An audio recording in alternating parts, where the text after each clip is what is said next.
Hi, I'm Dr. Richard Foulkes. Well, let me tell you about myself. I'm a farm kid. I grew up in Eastern Washington State. I had the privilege of serving in the Vietnam War. They made me a corpsman and a surgical technician. And I had somehow a gift for surgery. And it came out early in my 19-year-old career that I was performing surgery on Marines from Vietnam, assisting the primary surgeon. And when I got out of the service, I attempted to pursue other careers. I actually was in art school.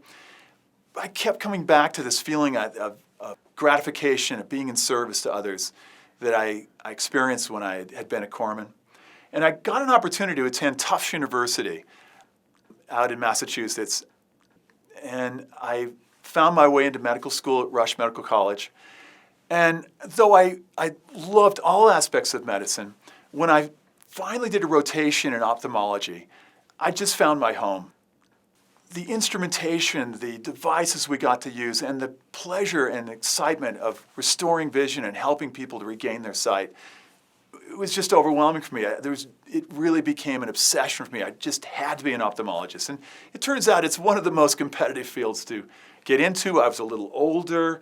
Everyone said, "Oh, you'll never make it into ophthalmology." And in fact, I made it into many programs.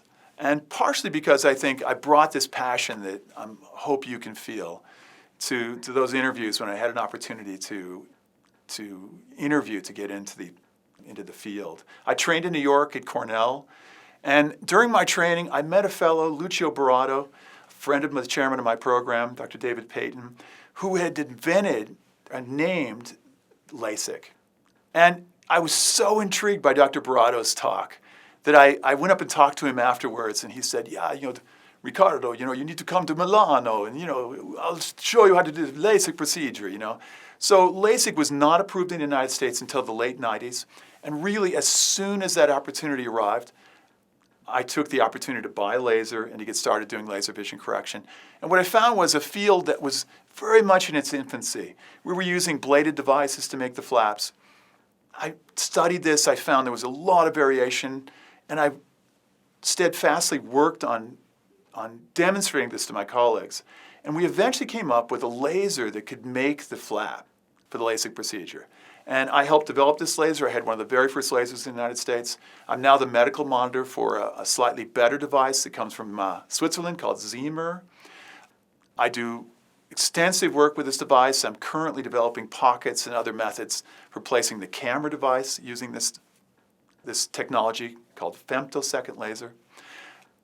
This is what's driven my career, is my desire really to create a safer environment for these amazing, remarkable procedures to be performed reproducibly and safely.